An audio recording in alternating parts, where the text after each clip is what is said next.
Ladies and gentlemen, I'd like to welcome you to today's webinar, Negotiation Closing the Quality Gap. My name is Eric Bickel, and I'm a professor at the University of Texas and the academic director of the Texas Executive Education Strategic Decision and Risk Management Certificate Program. Today's session is presented by the SDG Decision Education Center in collaboration with Texas Executive Education. Texas Executive Education is SDG's academic partner for the SDRM certificate program. This program combines UT's academic depth with SDG's 35 years of experience in decision consulting and custom course development. Today's webinar is focused on negotiation and multi-party decision making, and we find it helpful to distinguish between decisions involving a single decision maker, which I have on the left, and those involving multiple parties, which we have on the right. In the case of a single decision maker, we could be talking about a single individual or an organization. What's really important is that there's a common objective or goal. In the case of multi-party decisions, we're dealing with more than one decision maker, each of whom may have different objectives. Today's webinar and the associated SDRM course are focused on the right-hand side, multi-party decisions. I have the pleasure today of introducing our speaker, Gaylen Paulson. Gaylen is Associate Dean and Director of the Texas Executive Education Program. Gaylen's research and application focuses on interpersonal environments that affect organizational decision quality, and this includes negotiation and conflict resolution. Gaylen, it's a pleasure to host you today. You have the floor.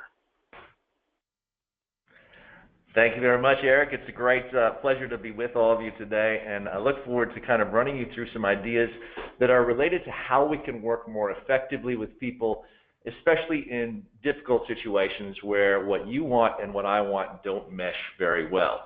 And so as we look at negotiation today, I thought I would start with a quick little poll and just to kind of ask you what comes to mind for you when you see or hear the word negotiate. And we're going to give you a couple of options here to think about. For some of you, I'm guessing that you say, I love negotiating. Bring me with you. Let's go. Other folks at the other extreme, I just hate this. Why don't people just tell me what they want and we can be done? And then for other folks, people kind of think of it as a dance. Why do we got to do this stupid dance? Other people say, you know what, I'm going into this. I'm hopeful that they're going to be a reasonable party. And other people just say, well, I just hope I get a good deal today. For you, what's the primary driver? And maybe one of those stands out for you. Maybe a couple stand out. But if you had to choose one, what would be one of the primary mentalities that you would bring to this environment? So if you want to select those now.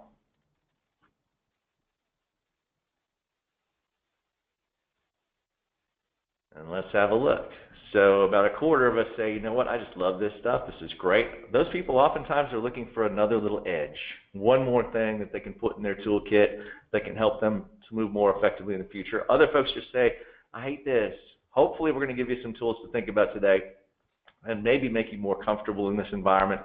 Some people feel like it's a ritual, about a quarter of you, and there are some certain elements of this that are fairly scripted and standardized. We'll talk about some of that.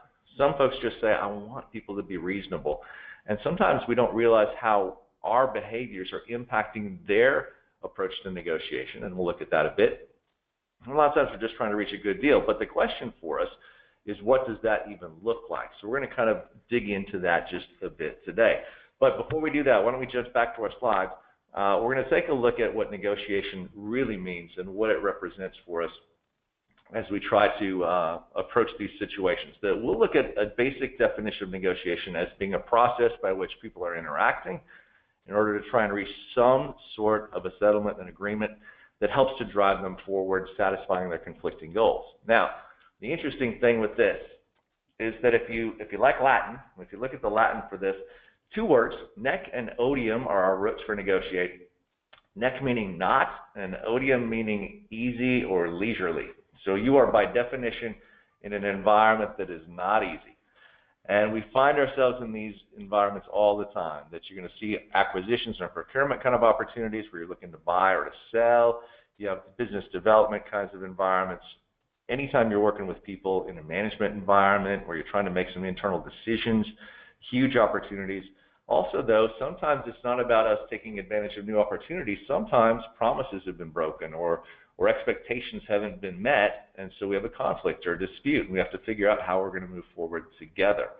Ultimately, this is we call it ubiquitous, that you do this all day long. If you've got little kids, you know that the negotiating starts early in the morning and doesn't end until late at night. It doesn't have to be a formal context. It may be something very informal.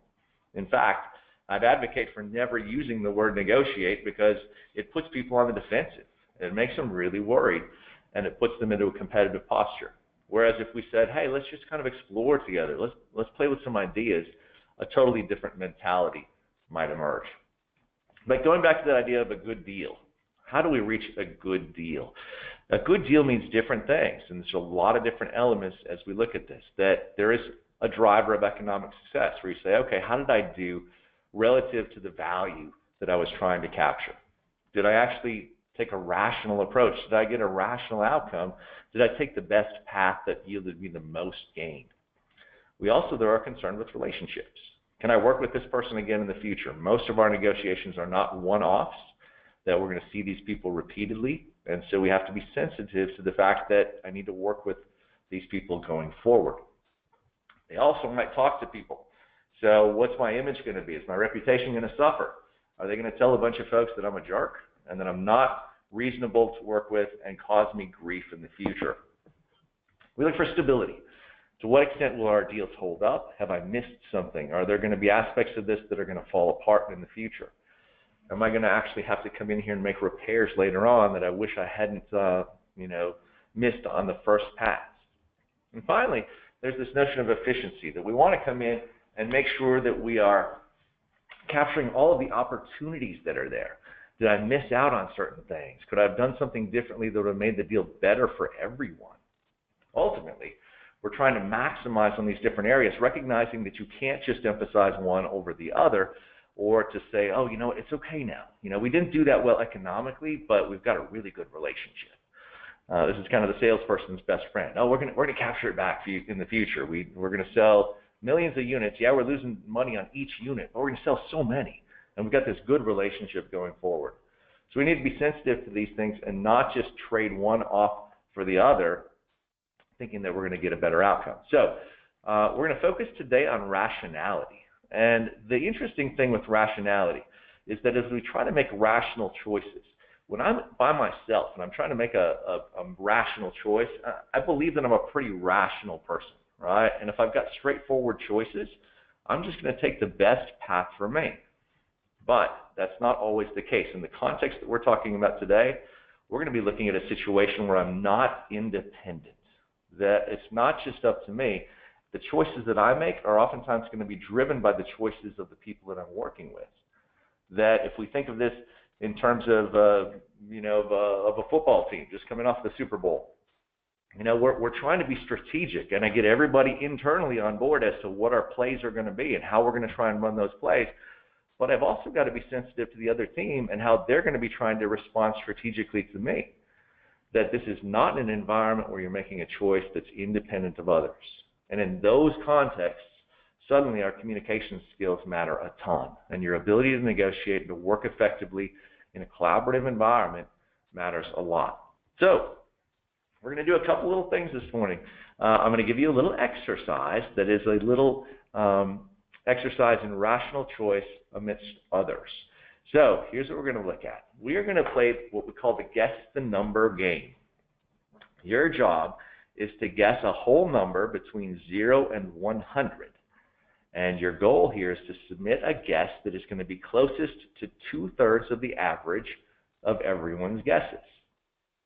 Okay?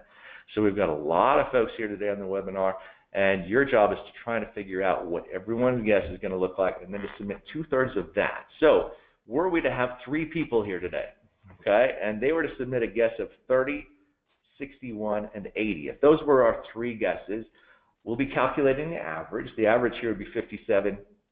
The person who guessed 61 would not be the winner. We're looking for 2/3 of that, right? 2/3 of that average is 38. So our winning guesser would actually be the person who guessed 30. Okay? So I want you to ponder this for a second. And we're going to be having you, why don't you go ahead and write down a number. Do that now. Just, get yourself locked in on a number. We've got a little bit of a limited polling system. And so what we're going to look at here is for you to submit a radio button answer that corresponds, there we go, to the guess that you made. So you need to decide whether you submitted a guess between 0 and 20, 21 to 40, and so on. This will work mathematically as we tally everything up. But submit your answer now based upon these 5 options.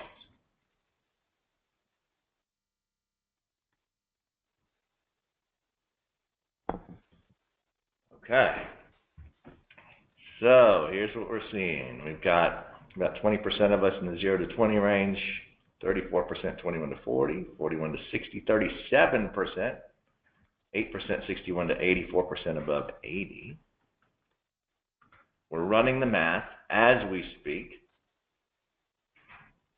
So, based upon these submissions, our average across the group is about 39. But here again, we're not after the 39. We're after 2/3 of that, which actually comes in at 26.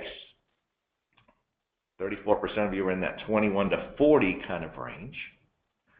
And so, ultimately, what we're having to do in this little exercise is to say, what is everybody else going to be guessing, and how do I adapt my guess accordingly? Let me show you a few different slides, and I'll make some applications as to how this functions. So, within our, let's go back to our deck. Within this process, I mean, this went very, very fast, right? And so as you're trying to anticipate what's going on here, level 1 thinking just says, you know what? I have no clue what I ought to do here. If this is just random, I might as well go with the middle. I'm just going to say 50. All right, 0 to 100, that's great. But then you might say, well, okay, hold on. I'm going to maybe outsmart these people. My goal is to guess 2/3 of that, right? So if they're all going to guess 50, I'm going to get out ahead of them and guess 33. Aren't I doing well? But then I start thinking, hold on. If everybody else is thinking that they're pretty smart and getting to 33, I'm going to get one step ahead and I'm going to 22. Oh, wait a second, this is getting tougher. If everybody's thinking 33 and then gets 22, I better go to, oh man. And so our brain starts to run. Now, some of you got, level 1, some of you went to level 2, level 3. If you're a math guru, you could say, okay, well, I can see how this works. You keep multiplying times 2/3, and then as we get to the rounding rule, you could get down to 0 or 1. Some of you might have gotten there, but here's the trick. You are not at the math conference today. That your task is to come in and say, what's everybody else thinking? What are they doing? And how am I going to get out ahead of that, but maybe not too far out ahead? Now, I'm trying to make some choices here. What is this application?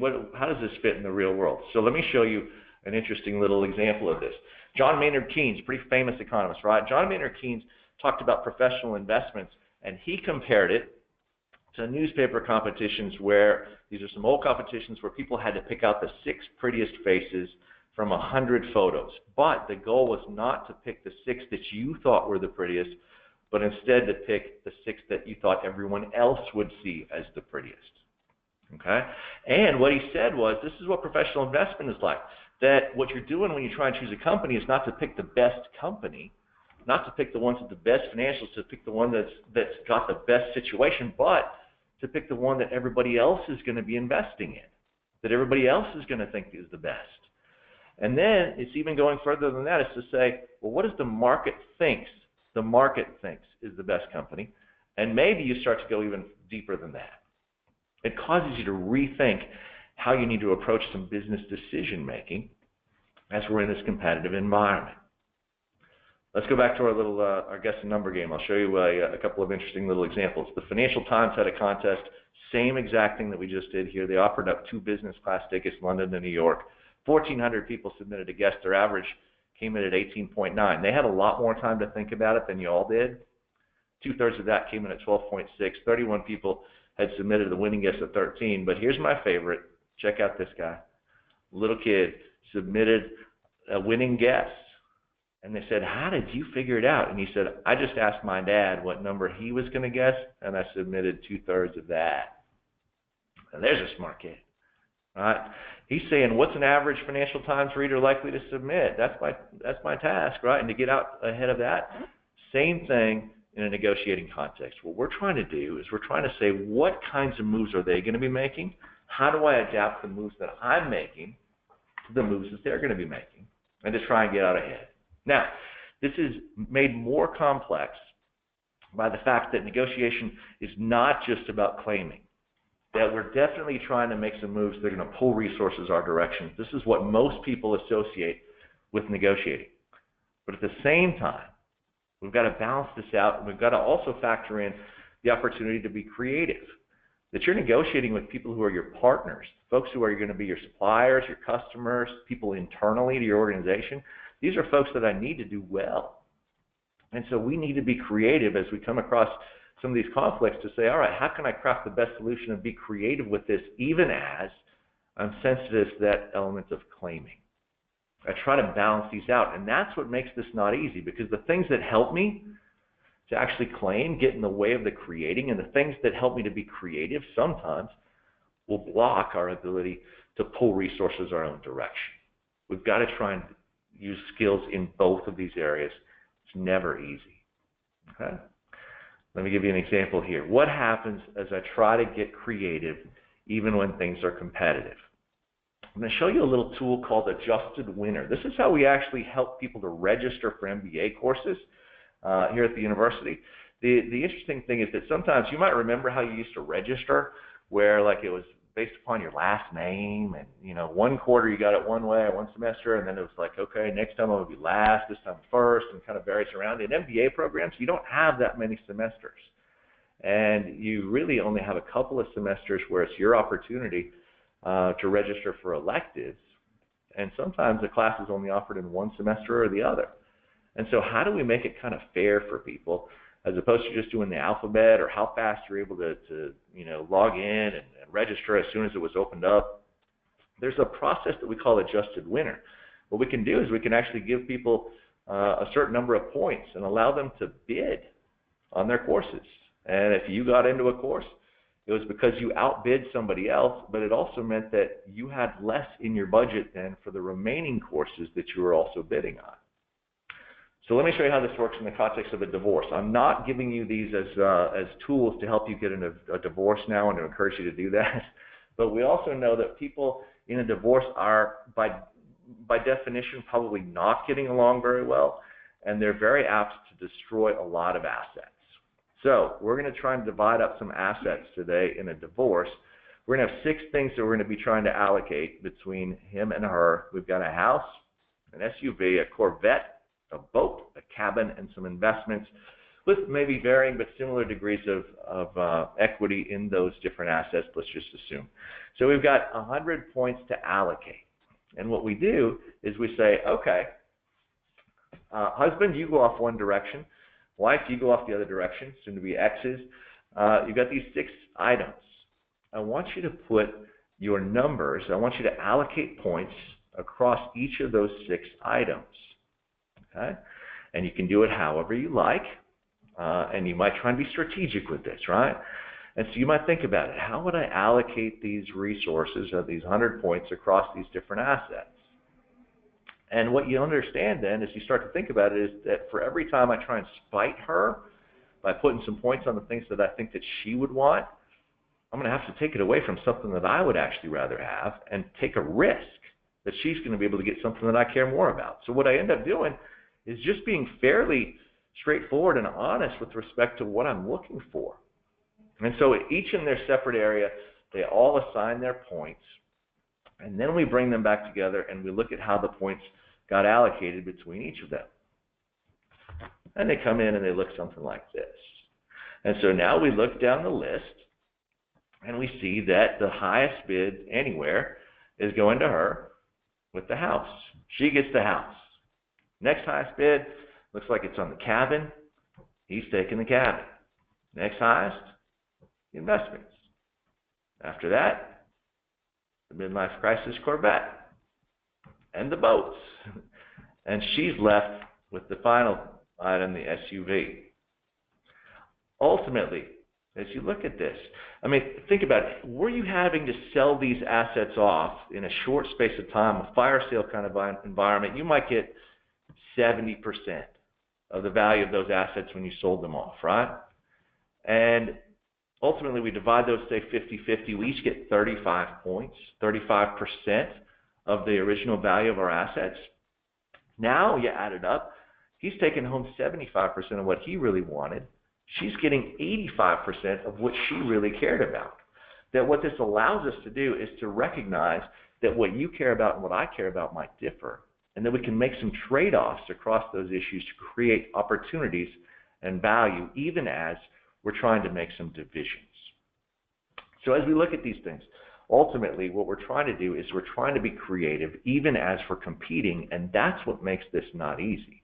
But it's possible even in relationships that have gone south, even when things are very, very difficult, we can do better.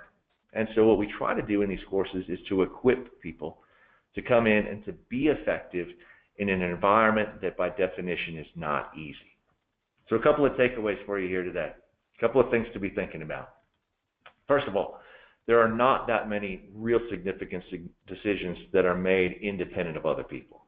That most of the time, we're working with folks where we're either collaborating with them, we're competing with them, we're working together to try and make some decisions going forward.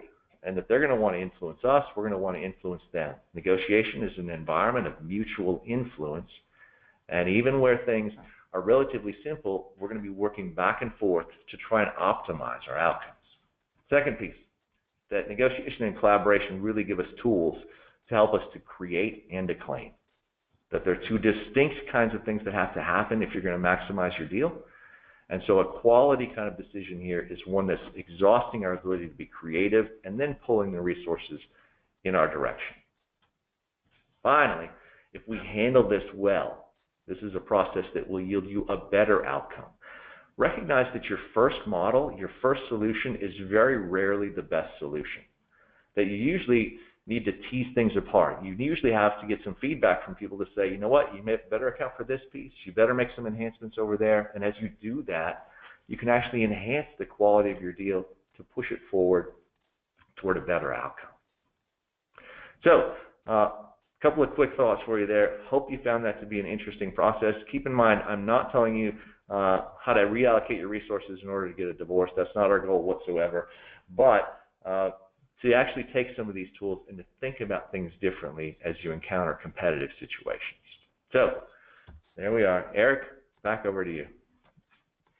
Thank you very much, Gaylen. That was very interesting. Appreciate your time. Want to just wrap up and tell you a little bit about the SDRM program and let you know about the courses that we have coming up.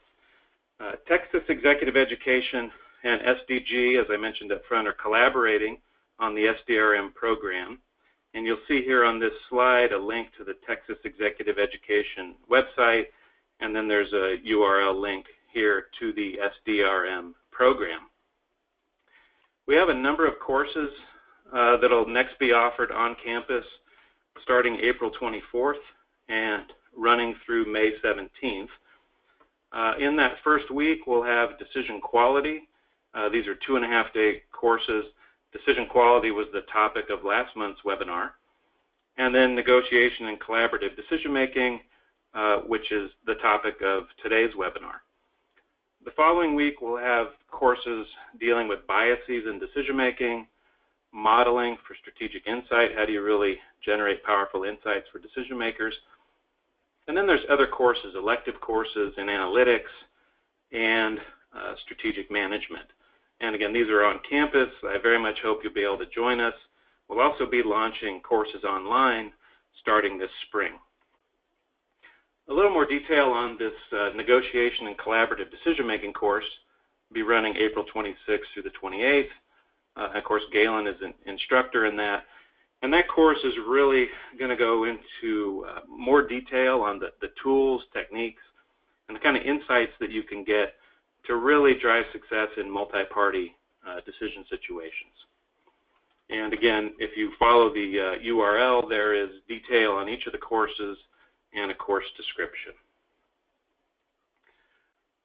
We're offering monthly webinars as part of the SDRM program. As I mentioned last month, we had decision quality, this month negotiation, and then in March, we'll offer a webinar dealing with game theory. And in May, we'll be hosting a webinar that's focused on how do we overcome many of the biases that psychologists have found that we're prone to when it comes to making important decisions. So as we wrap up here, what I'd like to understand in more detail is your level of interest in the SDRM program. And we're going to do that by conducting a poll. And you'll see that we have 4 choices here for how you'd like to receive more information. Maybe you'd like information about the courses coming up in April. Perhaps you can't sign up now, but you'd like more information. Or perhaps you're already a participant, and we'd like to know that as well. So if you'd please fill out that poll, we'd appreciate that. And with that, I'd like to thank you for participating in today's webinar. Again, please don't forget the April courses. I really hope we're able to see you on campus. That concludes today's session, and you may now disconnect. Thank you very much.